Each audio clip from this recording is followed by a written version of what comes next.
This conference will now be recorded. So today we will quickly discuss about what is performance testing again at a high level very quickly, and then some of the terminologies that we use as part of the performance testing, and also we will discuss about some of the important concepts like what is a server, what is web server, what is app server, what is a database server, what is this software architecture, okay, what is a protocol.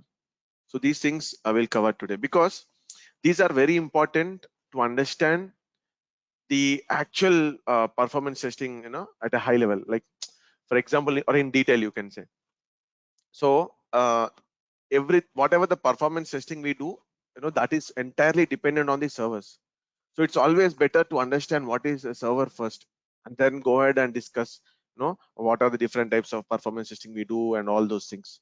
So first thing, what we discussed yesterday, those who didn't attend the initial demo session, we discussed about the definition of performance testing at a high level. So for them, those who didn't attend yesterday's session, performance testing is all about, I'm writing in short, okay, PT is all about checking the behavior, okay, checking the behavior, okay, uh, of the application, okay, under some load, or you can say by applying some load. So why this load, why this term we have used here, under some load or by applying some load? Okay, so without applying the load, we will never call it as a performance testing, or in fact, you can never call it as a load test also. So let's say if there is some website, so if one user alone is accessing that particular website, um, or do you think that we will be able to analyze the performance? No, right? So if there are so many users accessing that particular application at a time, we should be able to analyze how it is responding, when there is some load. Okay, so if I ask you to go ahead and perform a load test, or any kind of performance test on any of the application, if you simply log in with your own one credentials and just uh, navigate through the screens, and and you say that everything is working fine, no, it doesn't work like that. So there should be some amount of load that should be applied on the system or the application. So when the load is applied on the system or the application, so how the application is responding is all about the performance testing. Okay, so what are the terms that we can take it from here? Okay, so what are the terms? One second, guys. uh, are you guys able to hear me? Can anyone of you please confirm? Yes, sir. Okay. Able to uh, hear you. yeah, so Yes, Deepti, I can could hear you, you too. yeah, Deepti, could you please rejoin? I'm sure that that would fix the issue for you. Okay, so here again, performance testing is all about checking the behavior of application by applying some load. Okay, so what are the basic factors that we have to look after, when we are performing a load test, or when we are doing a performance testing? What are the basic things that we have to look into, or what are the basic terms that we have understood, from the definition? So if you see yesterday's session, maybe uh, maybe when we ran the test yesterday, okay, when we ran some small script, okay, which we have recorded yesterday, right? So here we could see some response times here, right? For some kind of response times like this one. You see this launch is taking some amount of time, okay, some 9.562 seconds. Okay, so what is this? That is response time. What do you mean by response time? So I'm going to write here the term called response time. What is response time? Response time is the time taken by, okay, time taken by server to send the response back. Time taken by server to send the response back to client. to send the response back to client. So generally the request, let's say this is client, sorry, this is server, and let's say this is client. So the request will obviously will go from client to server, and the server, this server will analyze it. Okay, will understand the request, will analyze it, and then sends the response back. Okay, so how much time it is taking here? How much time it is taking here, okay, to send the response back is all about response time. So this is a response time. Let's say one request is coming to server, and it has processed and it has sent the response back. Let's say it has taken 3.2 seconds. So this is a response time. Okay, so if someone is asking you what is response time is nothing but the time taken by server to send the response back to client. Okay, that is one thing. Then again, in the definition, we have been discussing about the term called load, right? Load, applying some load or under some load, something like that. So what is this load exactly? Load means number of virtual users accessing the application. Okay, number of virtual users accessing the application, or number of users accessing the application. Okay, so let's say there is some application. Let's say there's an application called GoToMeeting. Now, if only one person joined, the meeting, the load will be little less. Okay, if 500 people join, then how it is responding? How it is responding? Okay, whether all the users are able to listen or hear the audio properly, or whether everyone are able to join on within time. Okay, so many things are there when we have to look into the performance aspect of any website. So let's say if you go to amazon.com. Okay, if you go to amazon.com, if you alone browse some of the products, okay, what could be the performance might be far better. So let's say at a time some 10,000 or 20,000 users are accessing the products, different products on Amazon. So then also the application should respond fast. Okay, application should respond fast. Load is nothing but here number of users accessing the application. Okay, so from the definition only, from whatever the definition we have discussed, so some of the terms we are discussing now: response time, load. Okay, and then whatever the issues you identify. Okay, so let's say that this time taken by server to send the response back is very high. Okay, very high. So that means there is some issue.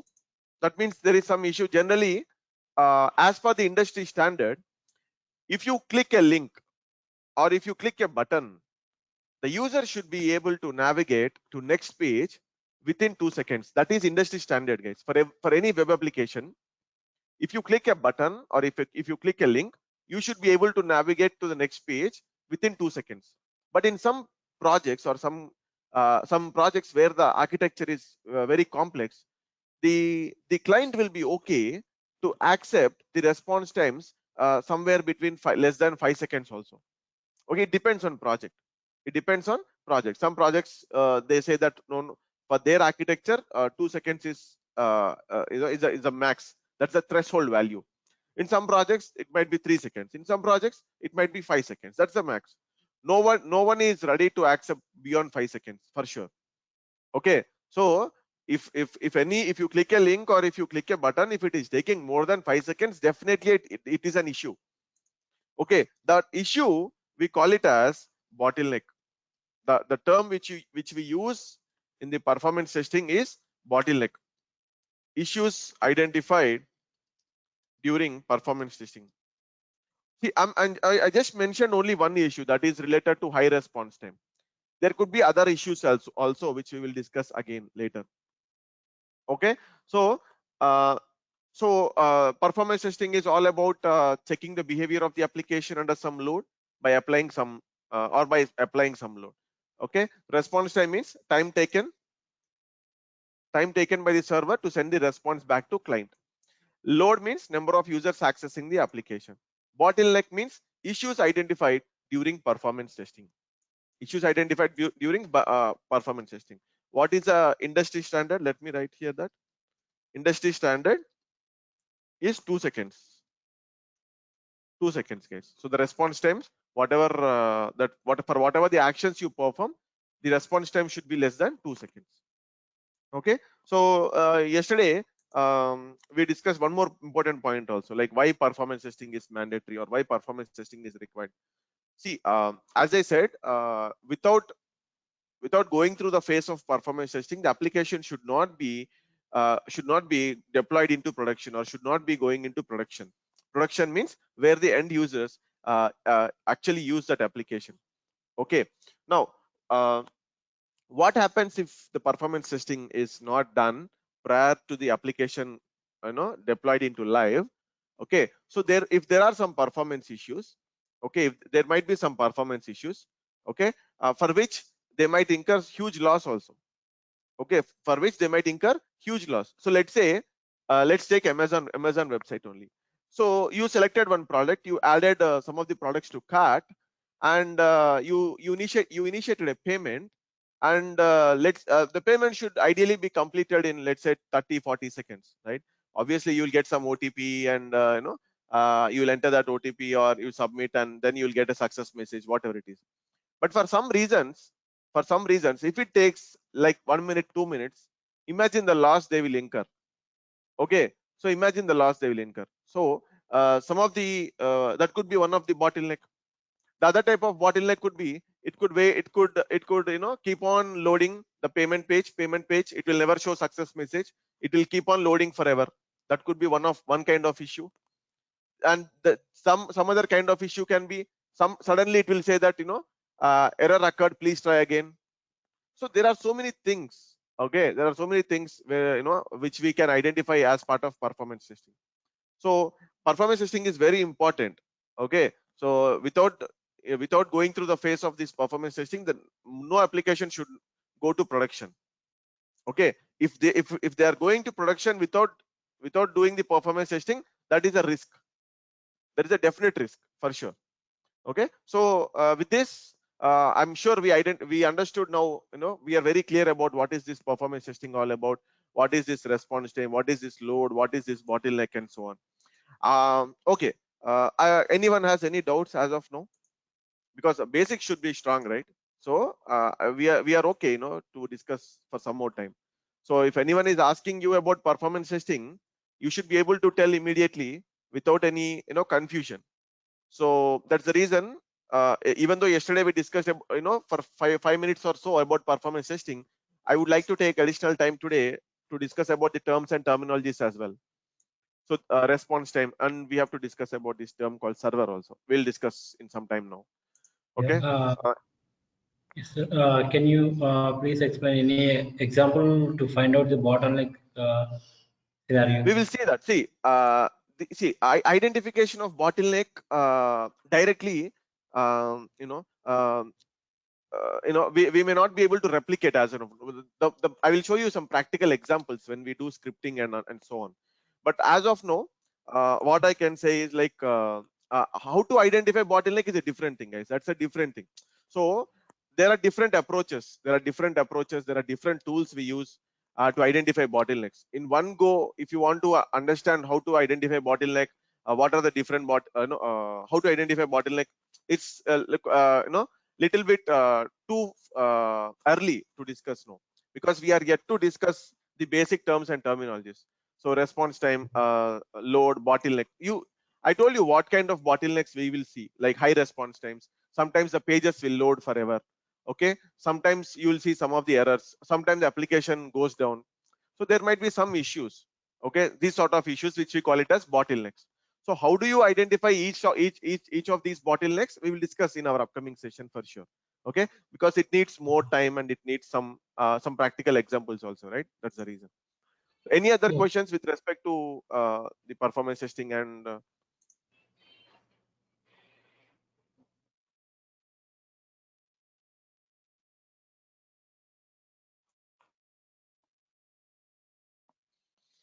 okay, so let's go ahead and discuss some of the other terminologies, important terminologies called server, because the first thing what we are verifying is the response time only, right? So when you click a button, you click a link, what are you verifying? You are verifying the response time. That means the response time is nothing but directly it's related to the performance, right? Performance of the transaction or performance of that action that you perform.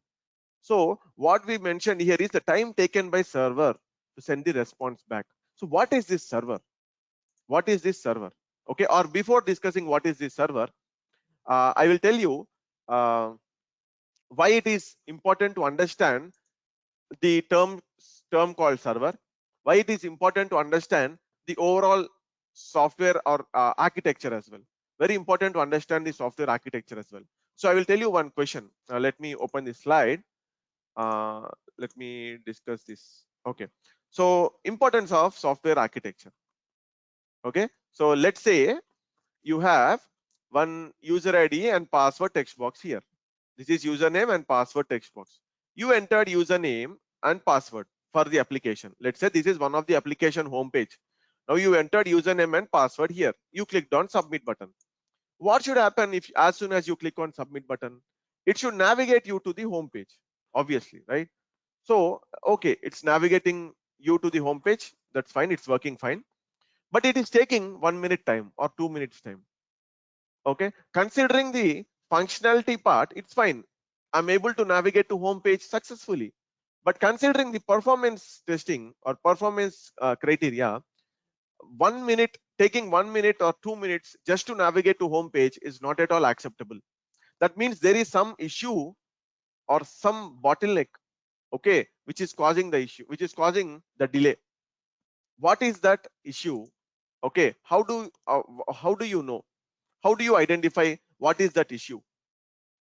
If you want to know what is the issue because of which it has taken so much of time, like 1 minute or 2 minutes, you have to understand the backend architecture, like how the architecture is designed in the backend, how the request, when you click on submit button, what is happening, from where the request is, from where the request started, to which component is it is going through in the backend, from which component is it is getting the response back, and so on.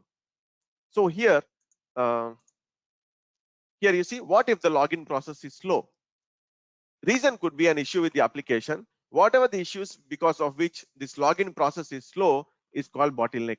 To identify the bottleneck, we need to understand the architecture of software application. We need to understand the architecture of software application. So here comes the first term, first important term with respect to the architecture is server, because obviously the server itself is a culprit which is taking some time to send the response back.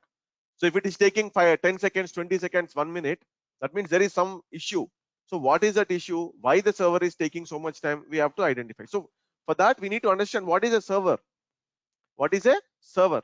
So server is nothing but a software program or hardware which understands your request, which will process your request and sends the response back. Okay, so this is the client, or this is the basically the laptop image what you are seeing is assumed to be a client. Let's say the user has opened the application and is performing some actions, and then when he performs some actions, obviously the request will go to server.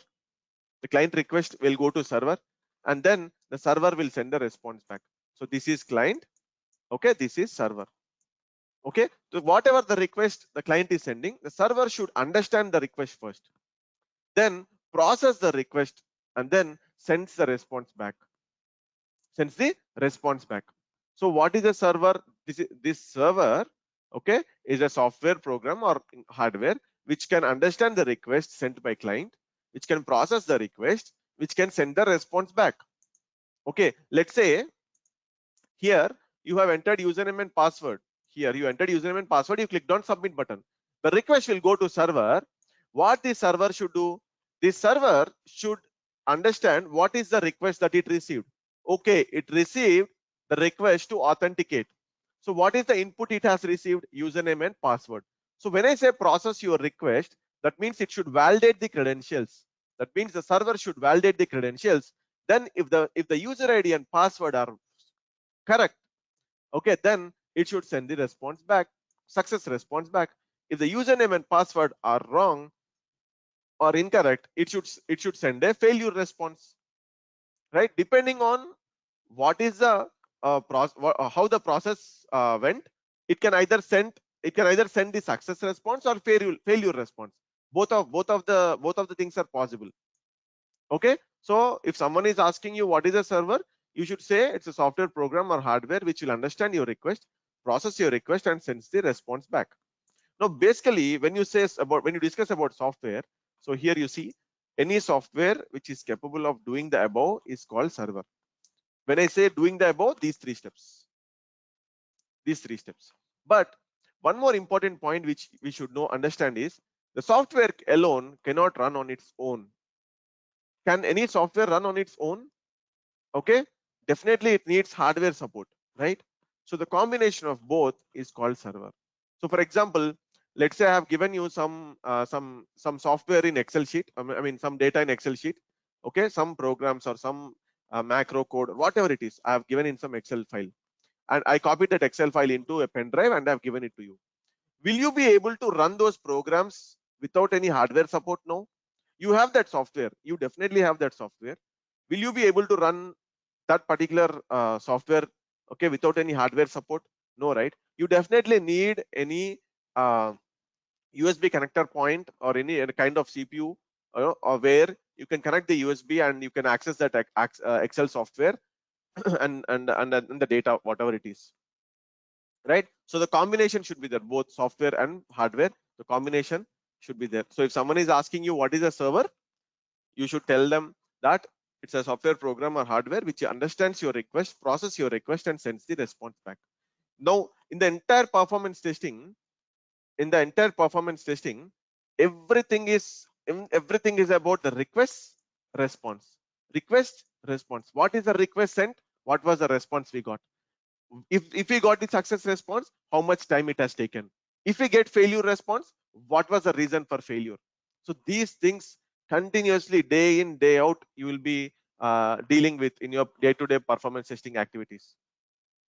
Okay, so so whatever the terms you have to understand is the client, server. Okay, client, server, all these things. What is server and so on. Generally, okay, in any of the performance testing projects, most frequently used architecture is the entire architecture. Okay, let me explain you that as well. So this is entire architecture. Okay, so this is how it will look like. So basically, this is the client from which the request will be initiated. Then it will be going to the web server. From web server, the request will be flowing to application server. The application server, from the application server, it will be flowing to the database server. Then in return, the response will come back. Response will come back and the output will be displayed onto the client UI. Now, we know what is client. Okay, we know what is client. What is this web server? What is this web server? What is this app server? What is this database server? Okay, so 1 second, guys. I'll plug in charger. Just 2 seconds.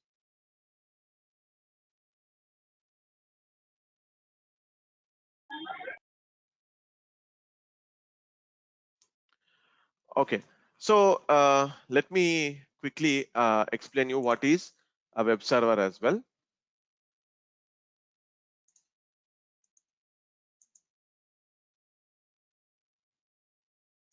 Okay, so web server is a system, or you can say a computer system that will host websites. Right? In simple language, web server is a computer system that will host websites. Okay, so how would you know that whether a particular machine is a normal machine or a web server? If a particular software, a web server software is installed on that particular machine. Okay, if a web server software is installed or runs, okay, or I can say directly runs on a machine, then that is called web server. Okay, so this web server is a computer system that will host websites. So the web server is responsible to handle all those HTTP requests. Okay, display the host that complete website, host all those pages. Okay, the web pages. Okay, so web server is a computer system that will host websites. If a web server software runs on a machine, then that is called a web server. Some of the examples of web server is some of the examples of web server is Apache. Okay, Apache HTTP. Okay, you know HTTP request, right? So now you might know that whenever you browse any website, you write HTTP or HTTPS, right? Okay, then you something know you know about IIS. IIS is something Windows related, Microsoft owned by Microsoft. Okay, so these are some of the examples. So if most of the applications are using Java, then they will mostly use Apache web server. If it is .NET related application, they will use mostly IIS because they are in sync. They are IIS and all are part of this Microsoft family. IIS, .NET, everything, they are part of this Microsoft family, right? So they will work in sync. Okay, so some of the examples of HTTP web server are Apache and IIS. Okay, so what will happen here? Here, what will happen is from client there will be the request which goes to web server, that is called HTTP request. Okay, something like HTTP request. So when you say www dot or http dot facebook.com or http dot Isha Training Solutions.com, okay, so that is a HTTP request that will be going to web server, and in response also at the end it will send the HTTP response only. HTTP response. Okay, so from the web server the request will further flow to app server, which we call it as a servlet request or whatever it is, depending on the programming language. Okay, so the web server is a system that will host websites, and it is responsible to display the the HTTP content on the web page. The entire static content will be HTTP pages and so on. All those content are displayed because of this web server. Then what is this application server? What is this application server? This application server is the actual space or system, or you can say system, where the entire code will be resided. Whatever the developer writes the code, right? So the entire code will be resided in this application server. That means the entire business logic, whatever the developer writes, will be resided in the application server. Okay, this application server is used to or is responsible to run the application. This application server is used to, or is specifically used to run the application. It contains the entire business logic. Okay, so it is an environment to run the programs, or it is an environment to to run the application, or to run the programs, or to run the code. Okay, so application server is the server which will where the entire business logic is resided. Okay, so let's say let's say developer writes so many logics, right? So many logics, all those business logics will be resided in this application server. Will be resided in this application server. Some of the examples of application server is Tomcat. Okay, Apache Tomcat. Then you have WebLogic. Okay, Apache Tomcat WebLogic. So here I'm going to write. Let me write here app servers. Okay, WebLogic. There are few more like JBoss or something. There are JBoss, WebSphere, JBoss. Okay, there are a few more. The important ones are these. Okay, so we should be very clear like what is this architecture of your project. If someone is asking you to explain your project architecture, you should tell them how your project architecture was designed. Okay, what was the web server used? Okay, what was the app server used? Sometimes you should also tell about the configuration of those servers also. For example, the app server has some 32 GB of RAM, like it's running on quad core processor, something like that. So that configuration, hardware configuration, is also very, very important. What about the database server? What about this database server? Database server, we all know that it is used to store or handle data, right? Obviously any application will have so much of data, right? Imagine the e-commerce websites, Amazon or YouTube or whatever it is, they have so much amount of data, okay, to store. Where they will store? They will use the database servers only. Like, what are the examples of database servers? What are the examples of database servers? Oracle, okay, SQL server, SQL server, and so on. Oracle SQL server is again from Microsoft. Okay, so these are the some important database servers. So these are required, or these are responsible for handling the data, application data, handling the application data. Okay, so this is how the entire architecture will be in most of the projects. Okay, in real-time projects, there might be a slight change.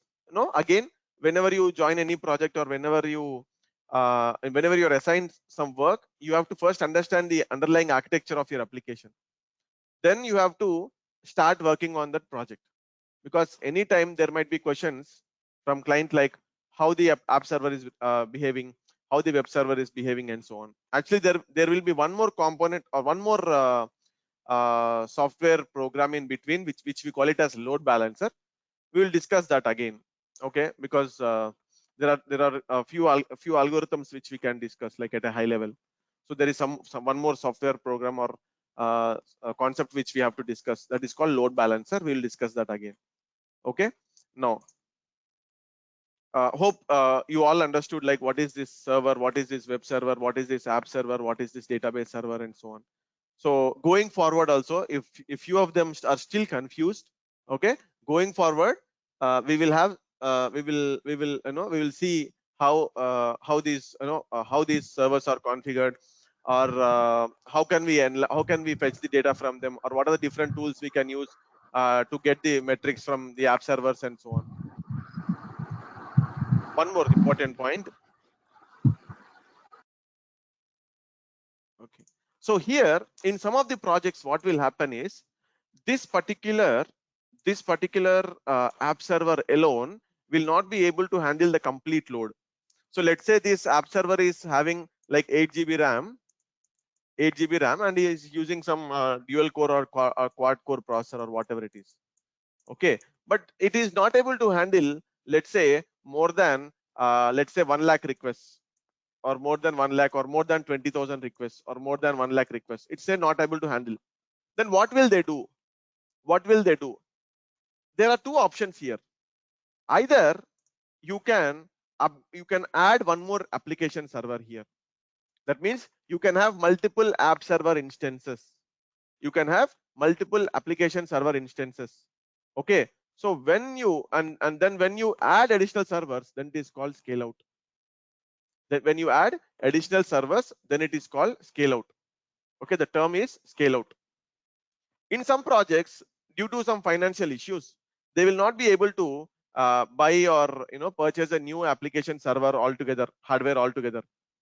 Rather than that, they will try to upgrade this existing app server from 8 GB to, let's say, some 32 GB, so that it should be able to handle more number of requests, right? So when they upgrade the existing application server, then it is called scale up. So when they add additional servers, then it is called scale out. When they upgrade the existing servers, then it is called scale up. Scale up. Okay, so here this is one instance, this is one instance, this is one instance, guys. So instance means, so like or you can say node also. They will say node. Okay, these are the terms that they use: node or instance. Okay, anything you can use. So like that, you can add a number of application servers. If you see some of the e-commerce giants like Amazon and so on, they will have so many multiple server instances. They will have so many multiple server instances. Okay, they will because they have their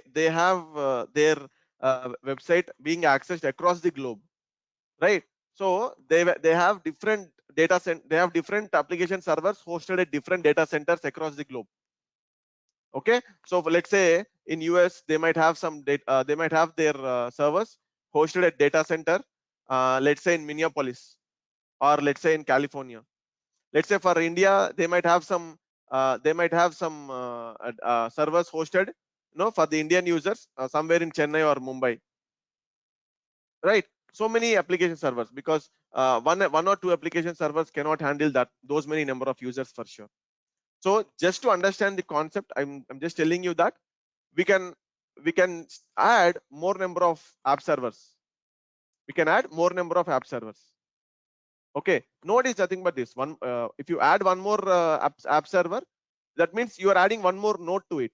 You are adding one more node. That means one more instance. Instance or node, both are same. Okay, so on a high level, this is the entire architecture, and this is a possible architecture which your project might follow, but there might be a slight difference depending on the your project requirement. You can definitely reach out to your project team to get the architecture diagram, because that is very, very important. If you go to any interview, they will definitely ask you, can you explain your project architecture? Then you should tell, my project is all about the bank, and the project is all about providing loans, and the architecture is all about, like, we have one web server which is of Apache, and we have 4 instances of app servers. Each instance is having 6 GB of RAM. Okay, and then it is connected to database server which is Oracle, and so on. Depending on the architecture diagram, you have to explain. Okay, in at least 3-4 lines you should try to explain them, so that they'll be confident enough that, okay, you are going through the process. Because if you say that, no, I didn't go through any architecture diagram, I directly tested my application, then they will immediately reject you. Because without understanding the architecture, or without going through the architecture, that is a false approach or a wrong approach. If you would have followed that approach, then it will give a negative impact, or negative impact on your interview also directly. If you say the same thing in interview, it will definitely have a negative impact on the result. Okay, some of the clients might not provide you the architecture diagram, but at least you should ask and understand from them what exactly it contains. They may not be able to provide you the complete architecture diagram, especially the banking and financial institutions where the data is given topmost priority. They might not be able to share some of the architecture diagrams due to security reasons. But at least you should contact, or you should get in touch with business analyst or the developer to understand how the architecture is. Okay, at least from them orally, like, they might explain that, okay, we have a web server of this, we have app server which has 3 instances, each of these has a 9 GB of RAM, so and so, all these things at least.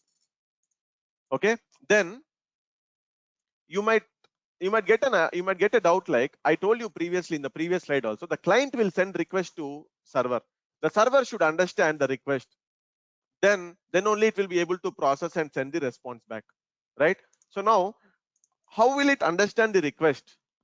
Let's say this is a client. The request is being sent from client to server. How is the server understanding the request sent by client? Let's say if two people are talking to each other, if both of them know English, they will be able to communicate to and fro, right? If one of the person doesn't know English, so then the communication might break at some point of time, right? So here also,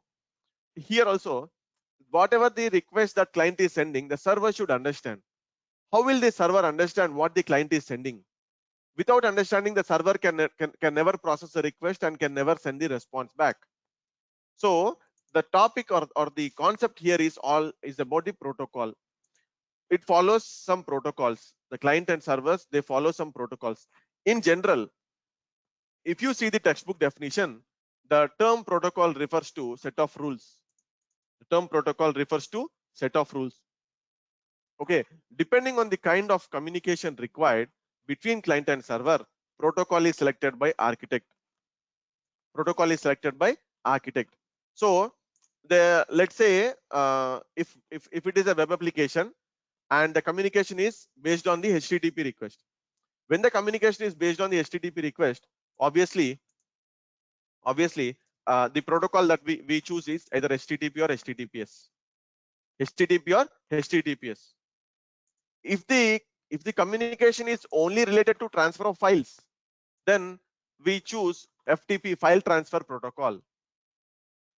Okay, then I'm just giving some examples. Or let's say if the communication is only related to transfer of emails, then we might be using SMTP. I think it's simple mail transfer protocol. Okay, so these are some of the examples of protocols, and there are so many protocols currently, okay, available. And as I told you in the yesterday's demo session also, LoadRunner is the only tool in the market which supports many protocols. Okay, when compared to other tools. Okay, that's the reason it is a benchmark tool.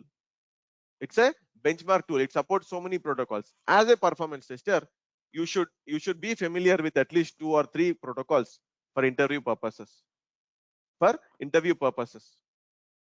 Okay, so so most of the web applications, obviously everything is web application nowadays, right? So most of the web applications, they use HTTP HTTPS protocol only. HTTPS protocol only. We all know that. Okay, if you open the Google and if you go to address bar and type HTTP www.https or HTTP facebook.com, amazon.com, right? So what are those? Those are web protocols only. The web protocol, web HTTP HTML protocol only. Okay, so protocol is nothing but some set of rules depending on the kind of communication required between client and server. Protocol is selected by architect. If you are not sure what kind of communication mechanism is present between client and server, please reach out to development team or the client or the project architect. They will help you in understanding what is the protocol they have implemented or what is the communication mechanism they have used. Okay, so we have a separate session for for gathering the requirements, the NFR, non-functional requirements gathering. So there I will explain you clearly what are the different questions you have to ask to the client or the application team before you start working on any performance testing project.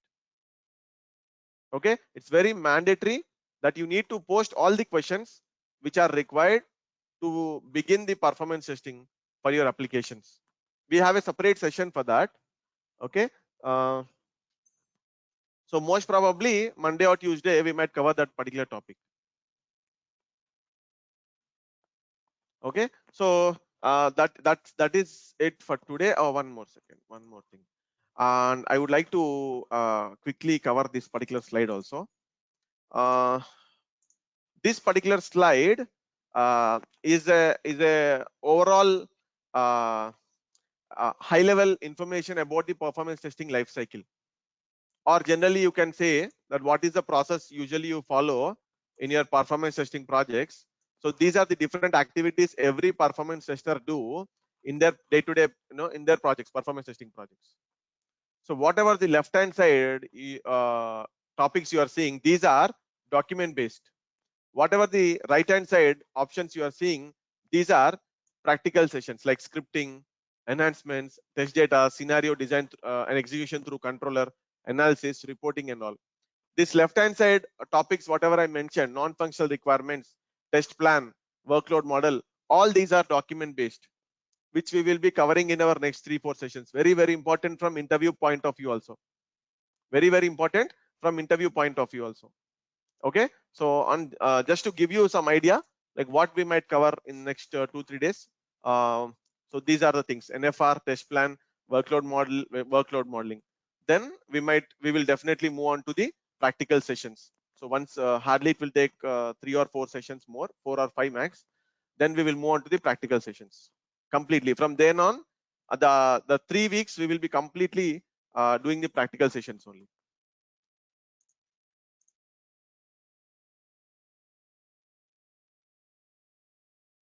Okay, any doubts so far?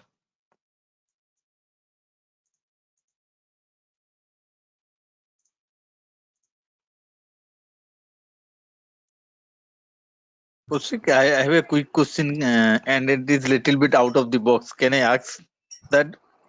Yeah, please, please. Kaushik, nowadays people are maximum they're asking about that. Suppose you are getting no data about how you are going to make the requirements gathering. Then in that case, what will be a good answer from our end? Just help us out on that. Means So you have no past data. you have no past data. Yeah, no past data. You are not going to collect those data from any server, something like that. Then in Okay, that okay. case, what will be Yeah, yeah. the right answer from our end as a performance tester? Just help us I, out there, I, please. yeah, I got your question, Nitesh, right? Yeah, Nitin. So I got your question. So actually, we have a separate session for that as part of NFR. Actually, I can explain you now, but it will take almost 45 minutes because it has 3 different scenarios to cover. The first scenario is, let me write it over here. The first scenario is, as you said, if how will you gather data? How will you gather data when the application is in production? Okay, this is the first scenario, first case. Second case is the application will not be in production. Okay, but they have some competitors. Okay, ignore the spelling. Third case, application won't be in production, not in production, or you can directly say not in production. Application not in production and no competitor also. Okay, so these are the 3 scenarios which we need to discuss in detail. How would you gather the requirements, or how would you gather the target volumes in each of these scenarios? So your question, what you asked, will fall under these the second 2 categories. When there is no application server in production, or when there is no historical data in production, how would you gather data? So your question is for your question I need to explain these 2 scenarios in detail, for which we need some time, like it will take almost 30 to 40 minutes to explain these scenarios in detail. And just give a rough idea, please. Means what will you want to 2 lines? Means that should be more appropriate. I'm not asking of the exact answer, just Okay, appropriate so that we can yeah, express. fine. Okay, Please. yeah, okay, no problem, I'll explain. But actually we have a separate session, so I thought of covering detail. But anyways, let me explain you. So here, first case, as usual, see, when client will come to you for performance testing, right? So the client will obviously come to you because you are a performance tester, or you have a team. They will come to you for performance testing. So what? Or let's say if the application is already in production. Let's take the first case, straightforward. Let's say if the application is already in production, how will you get the volumes? So what happens is, like let's say you might be in a confusion, like with how many number of users we have to test. Should we test with 500 users, or should we test with 300 users, or should we test with 200 users? With how many users we have to test? Okay, that is the confusion, first thing. Then when your application is already in production, then the client, or the business analyst, or the stakeholder, the concerned stakeholder, okay, will go back to the historical data. When you say historical data, they will try to use some tools like SQL database, or some analytical tools like Splunk, okay, and get the historical data. What do you mean by historical data? So let's say in the last 1 year, which month, which day, during which time, more number of people access the application. So that particular peak number, they will give it to us as input for load test.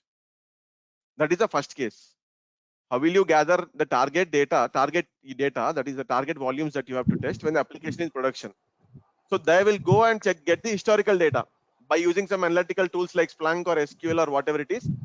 Like last 6 months or 1 year, which month, which day, during which time more number of people access the application. So they will get all the data and give it to us. That is first. Second thing is the application is not in production. Okay, the application is not in production, but they do have some competitors. Like let's take an example. Some e-commerce website is there, and one more new e-commerce website is coming into the market. Okay, now the new e-commerce business person who is coming into the market, they don't have any production data because they don't have real-time customers as of now. How would they gather the data? How would they gather the requirements? Is they will gather the requirements by looking at the competitor statistics. By looking at the competitor statistics. So they will use some network traffic utilities. They will use some network traffic utility tools like Alexa.com, or there are some other costly tools also available, which will provide the network traffic of the different businesses. So when they have some competitor, they will try to gather the competitor statistics and identify the peak hours. Okay, which peak hours, what are the number of users, or how many, what are the number of page views, or from which locations they have been accessing the application, and so on. So they will get the data at a high level. They will get the data by using some network traffic utilities like Alexa.com. That is second thing. Third thing is the application is not in production and there is no competitor also. Then there is no competitor also. Okay, so here in this case, they will, because they don't have any competitor, they don't know exactly what is the market also. Then when they don't know what is the market at all, how will they give us the target to test? How will they give the target to test? They will not be able to give the target to us directly. So here, so basically the business analyst or the business architect or the client or the product owner, they will try to gather some of the information related to the core business. For example, let's say I'm starting a new food delivery app, food delivery app, like food takeaway delivery app, online food ordering app. Now let's say I'm the new and the only one in the market. I don't have any competitor. Now what I will try to do is I will try to understand the core business. Okay, like there are some surveys, with the help of some surveys, we will try to understand like how many percentage of people are purchasing food from the nearby delivery stores. Okay, let's say 1 lakh people are buying food or purchasing food daily from nearby food delivery stores.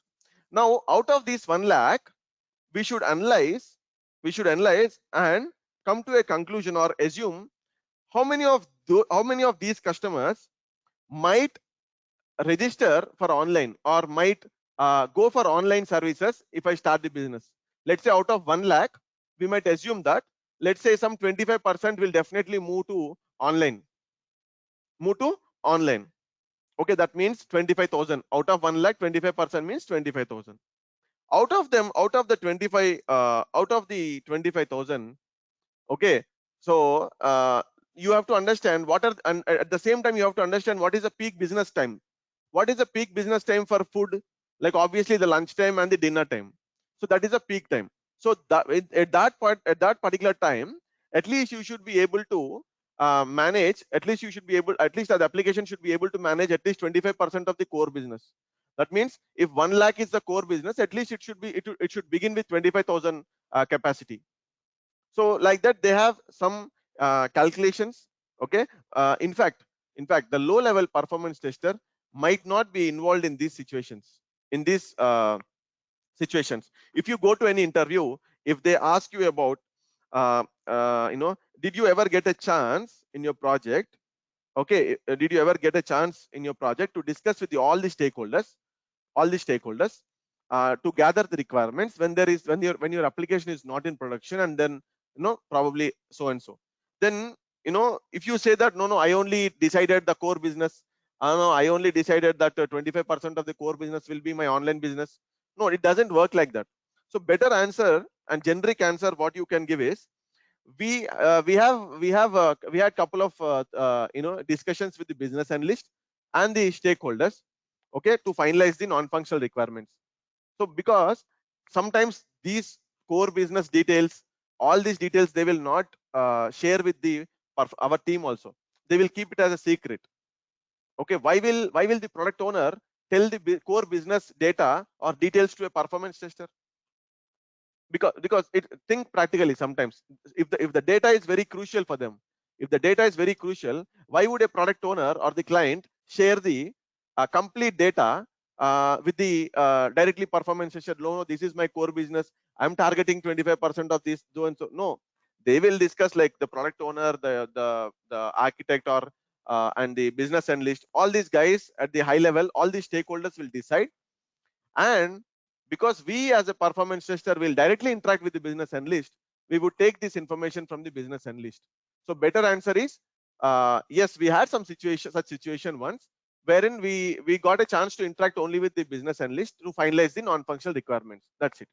But if they ask you in detail what could be the possible points to find out, or to get the actual number, you can tell these things. Like they might try to understand the core business. From that core business, they might try to understand, or they might try to finalize the what percentage of people might access the online services out of that. So you can tell these points to them. So this is at a very high level, guys. Basically I'm trying to explain you what could happen, or how will they get the data in these scenarios. How will we get the data in these scenarios? But in reality, in real projects, most of the times the performance tester will never have direct interaction with the product owner in terms of discussing how the business will be. Okay, no, it might not work out. Okay, so let's say if the product, if the client is from some other location.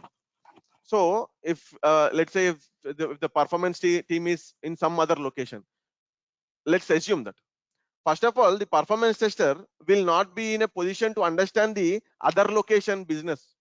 Okay, let's say we are sitting, let's say in Mumbai.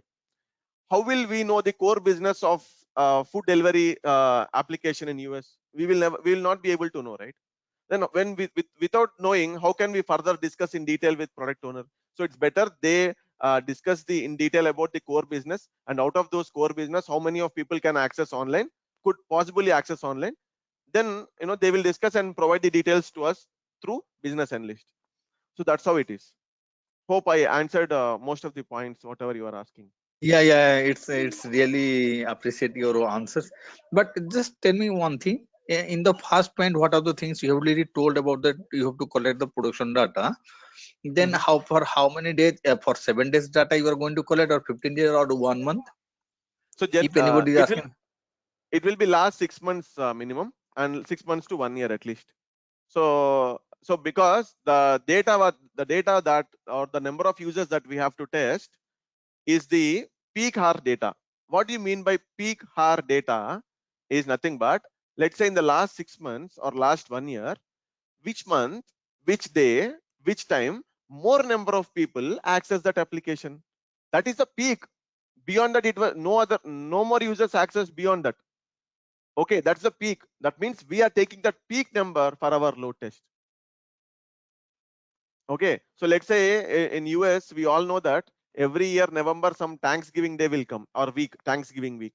I'm sure the number of users accessing the bestbuy.com or some of the famous e-commerce websites during that week will be too high. Okay, if any of you are from US, correct me if I'm wrong. So every year, let's say in the Thanksgiving week, I'm sure the number of users will be triple, or 5 times or 6 times more than the normal days. Okay, so that's the peak. So what they will do, they will take the peak hours data and give it to us for performance testing, right? So why we have to do the peak hours? That's the peak, in the last 1 year. That means they didn't see beyond that. So what we are assuring the client is, we are testing your application with the peak load, whatever you have mentioned. Okay, so after testing with that peak load, I am giving confidence to client that, hey, your application will definitely be able to handle this amount of load with the given hardware configuration, whatever we have as of now. Your application will definitely be able to handle this much amount of load. That's the confidence we are giving to client. Okay, so for that reason, the peak hours data is also very important, especially when the application is already there in production. And every year this data changes. Every now and then the data should change. In the last 6 months, because let's say 2021, obviously, right? So if your salary is I'm just giving some example. If your salary is 100K this year, next year it will be 105 or 110K, right? So also, let's say if let's take Amazon. If the number of users accessing Amazon website this year is 1 lakh, assume next year definitely it will be 1.5 lakh to 2 lakhs. Why? Because the trend is changing like that, right? So everyone are trying to, are used to buy, are now used to buy online products rather than going to a direct store. They're used to buy online products most of the times. Due to reasons could be different. Reasons could be different due to so many discounts, or due to non-availability of stores nearby, or due to non-availability of products nearby, whatever it is. But the demand is increasing. So when the demand is increasing, for our performance testing also, the volumes should keep on changing. That means today we tested with 1000 users.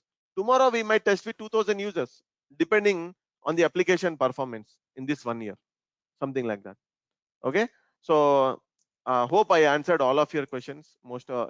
I got a few questions, and I think I have answered all the questions as of now. Any other questions from you?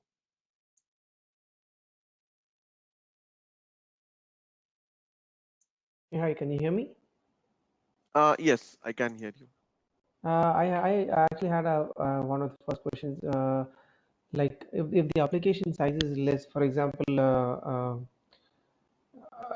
as you say that we are introducing the application for the first time, so we don't know how much is going to be how many of them is going to be the users. So if we think that the number of users is going to be less, so in that case, can we skip the performance testing? Can this scenario happen in live?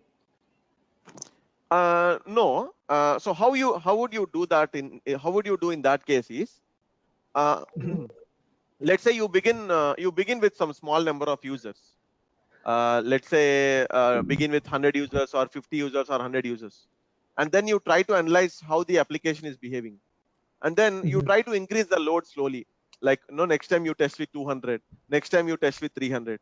At some point of time you will face some issue. Then at that point you should tell the client that as of now, with the current configuration, hardware and software configuration, whatever we have, our application will support these number of users. Okay. So when you don't have anything, it's a small application, your client told, can you just try and see how many max it will support? Keep on increasing the load slowly. When you keep on increasing the load slowly, at some point of time it will break. It will break, yeah. Yeah. So when it breaks, that's the saturation point or breaking point. So that means it cannot handle beyond that. So you can tell that with this current configuration, your application will handle this much of load. Okay, perfect. Okay. Thank you so much. Yeah. So in the next session, we will be discussing about the types of performance testing also. Like we do infrequently we perform some of the different types of testing, right? Performance testing, like load testing, endurance testing, and stress testing, or recent thing, failover testing, the new one. So we'll discuss this in our next session, followed by the NFR, test plan, workload model, and these things in next 3-4 sessions. After that, everything will be practical case for sure. These are very important for any performance tester. Before they begin the practical sessions. These sessions are very, very important. These are the base, okay, for any performance tester. How much familiar a performance tester with these concepts, they will be easily able to understand the upcoming practical sessions as well. Okay, so any other questions before I stop recording? Yes, these slides will be shared. Someone asked. Yeah, It these was me. I slides was will the be one who shared. asked. Yeah, these slides will be shared next weekend probably, because we have few more concepts to cover, and I have few more slides to share. So once we discuss all these slides in one go, I will share all these slides with you guys.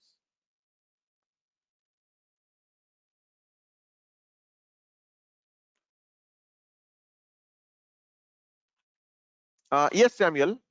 In these different cases, whatever we have discussed, right? The stakeholders, especially the product owner or the client, is mainly responsible because he is the owner of the product. He can take the decision. So he has to understand what is his business. Okay, what is his or her business, right? So the product owner, along with other stakeholders, they come to a conclusion and give the data to us, final numbers to us. Okay, but we may or may not directly contact the product owner frequently, right? So that's the reason we will try to get the information from the business analyst. Okay, so I will tell you, when we discuss real-time projects, right? I will tell you who are the different people with whom we will be interacting on our day-to-day basis, what kind of support we expect from them. Okay, what are the things that you have to do from your end in real-time projects. So the very next session, maybe on Tuesday, when we discuss the non-functional requirements, the different questions we have to ask in that particular session, you'll get more idea, like what are the different questions or what are the things that we need to take care before we actually start working on any performance testing project. Okay, with this, I would like to stop the session here for today. If you have any further questions, please reach out to me on the WhatsApp. I will call you back and I'll try to explain you. Okay, and tomorrow and the day after tomorrow, we may not have session. I think we don't have session. Our next session is on Monday, same time. Okay, thanks everyone for joining today's session. I hope to see all of you in the upcoming sessions as well. Thank you.